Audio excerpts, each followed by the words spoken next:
I'm Trey Arrow. I'm very honored to be here. Thank you all for coming.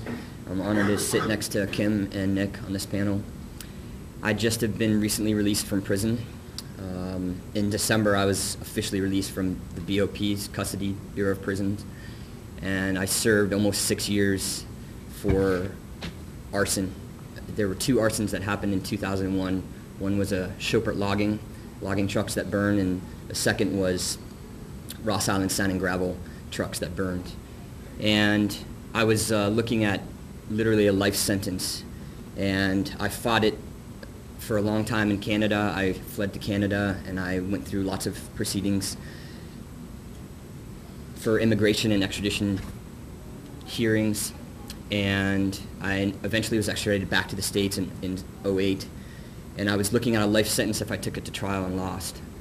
And Breonna Waters had just recently been convicted and sentenced, and her lawyer, Bob Bloom, advised my lawyers, just tell Trey to take this deal, this non-cooperation plea agreement, because he said there's just too much fear and paranoia, and a jury, there's just too much risk in putting one's fate in the hands of 12 people.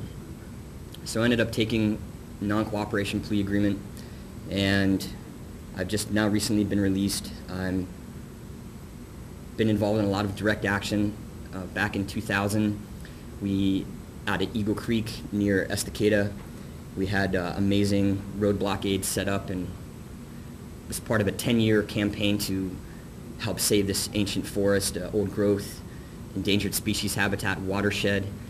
And on July 7th of 2000, our camps were raided by paramilitary tactics by the Forest Service. And there's some people in this room that were there that literally risked their lives that day to save the forest. And we were outraged that they were still pushing forward with the sale, even though it had so much public opposition.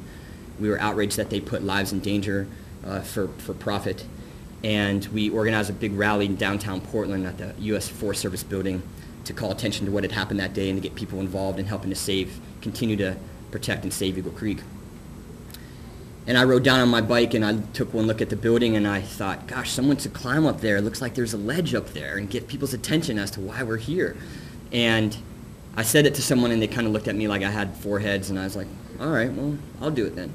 So I just spontaneously free climbed the building, and it turned into an 11-day ledge sit where I lived on a 9-inch ledge for 11 days and had an amazing ground support to really call attention to these issues, to forest issues, to government and corporate conspiracy and corruption, and what anyone can do, whether they're an activist, whether they're a student, whether they're a young child, whether they're an elder. And it really galvanized a pivotal point in that, like I said, decade-long struggle to save Eagle Creek. And less than 2 years later, the sale was canceled, and we were able to save more than 700 acres from being destroyed. Again, a huge ancient Douglas fir trees, some more than 500 years of age, spotted owl habitat, drinking watershed for all of Oregon City, Lake Oswego, and West Lynn.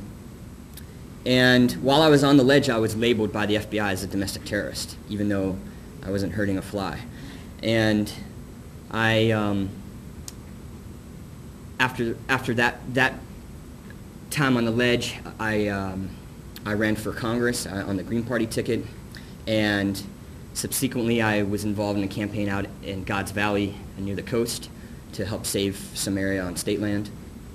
And I had a bit of a face-off with loggers and sheriffs out there in the fall of '01, and they proceeded to, I wasn't in a tree sit, I just free climbed up a tree, so I didn't have much gear, and there was no platform or anything. And we thought that perhaps if we had activists in the area that they wouldn't cut, and we thought wrong. We already had a tree sit set up in the one area, and they started cutting. So I went into the area in the middle of the night to help support the person that was already in the tree sit there. And they had lights and sirens and music blaring to try to keep the activists awake. And so I just free climbed up a different tree because I couldn't get to the tree where the tree sit was. And they proceeded to cut all the trees out from all the trees around me, so I couldn't, because I was moving through the canopy. And then they cut all the limbs out from under me, so they left me no way down. And then for 2 nights, they engaged in sleep deprivation tactics, blasting sirens and music, and they made it very clear, if we're not sleeping, you're not sleeping. And after almost 48 hours of next to no water, no food, and no sleep, I passed out and I fell a long way. And I suffered life-threatening injuries, and luckily I was in pretty good shape and I recovered and healed pretty well. Yet it was definitely a very traumatic experience.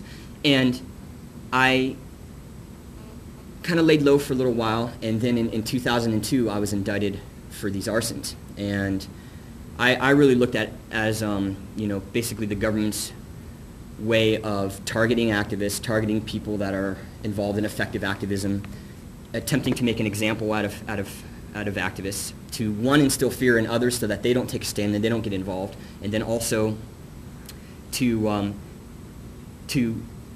really discourage and break the spirit of a movement or of a group, an organization, of an individual. And I'm here today to say that we mustn't allow the oppressors to break our spirit, that we owe it to ourselves, to future generations, and certainly to this planet and all living beings on this planet to do what we can to help create a more healthy, a more just, a more peaceful, a more egalitarian world. And that's what I'm committed to. And I fully encourage everyone in this room to do whatever they can to get educated, to get involved, to perhaps change their diet, perhaps eliminate certain things in one's life, or purchases or activities that contribute to the greater whole. And there are a whole myriad of tactics, like Nick mentioned, using every tool in the toolbox, and living on a ledge, or sitting in a tree, or doing road blockades, or doing lockdowns, or doing more covert elements of direct action isn't necessarily for everyone. Yet we all have a spirit, and we all have a passion, and we all have creativity, and we all have gifts that we can bring about and contribute to creating a more healthy and a more just planet. And I have tried several different tactics. Some have been effective, some have been not as effective. And I do recognize that we need more people. One person said a while ago that the only thing wrong with direct action is that there's not enough people doing it. And we must create a critical mass, the 100th monkey philosophy, and the critical mass philosophy, where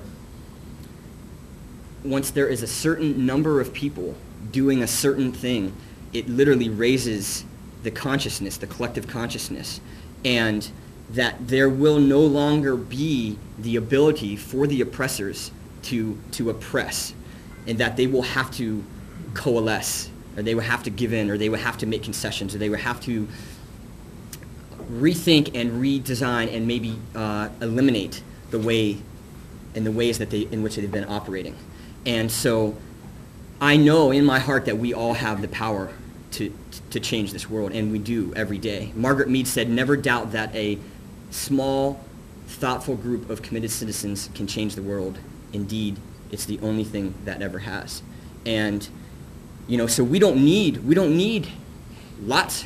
We just need a critical mass, a critical number. And right now, we still are, in my opinion, below that critical number. Yet I do challenge a little bit about what Nick said. I don't think that we are completely worse off than we were when the first Earth Day was, which I believe was 1970. In some regards, perhaps we are worse off.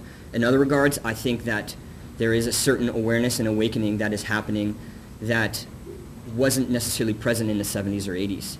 And even though the darkness and the oppression and the egregious injustice system is coming up with all of these ways to disempower people and to squelch any kind of uprising or any kind of spirit, there are lots of things going on in this country and around the world that are really speaking truth to power, and that are really fine examples of people not being broken and not being not allowing themselves to be disempowered. And so I really think that this time right now that we are living is critical. It is crucial. It is paramount. I think that we are in for potentially cataclysmic changes. And the way I look at it is that we can all be part of the solution or part of the problem. There's really no other way. We're either one or the other.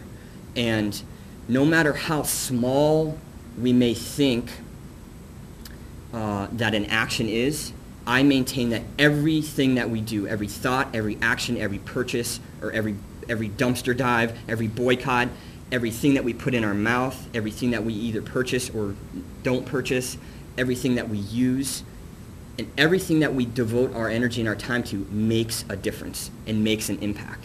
And so I fully encourage all of you to do what you feel motivated to do, to find it in your heart, to access the passion that we all have, that some of us have become apathetic, have become discouraged, have become frustrated and overwhelmed. And it's not always easy to be involved in activism because there's a lot of really heavy, hard things to really hold and to really be aware of.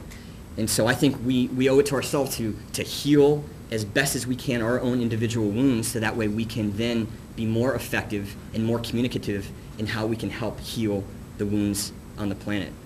So thank you all very much for coming. Namaste.